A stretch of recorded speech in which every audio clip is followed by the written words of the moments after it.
Hello বন্ধুরা, তো প্রতিদিনের মতো আজকেও আমি চলে এসেছি আমার লাঞ্চ থালি নিয়ে। তো আজকে শনিবারের লাঞ্চে আমার কি কি রয়েছে চলো সেটাই তোমাদের সাথে শেয়ার করি। তো শনিবারে লাঞ্চে রয়েছে আমার গরম গরম ভাতের সাথে গন্ধরাজ লেবু, কাঁচা লঙ্কা, তার সাথে একটা পাঁচমিশালি ভাজা করেছি।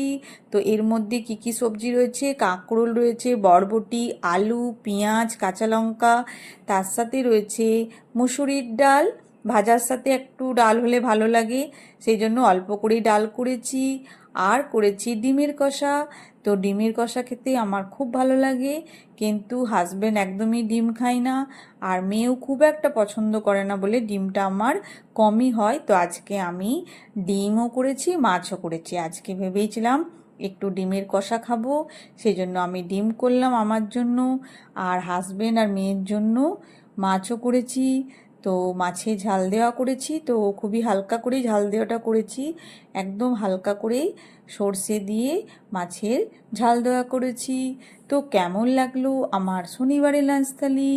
শুভ দুপুর বন্ধুরা, সবাই ভালো থেকো, সবারই দিন খুব ভালোভাবে কাটুক।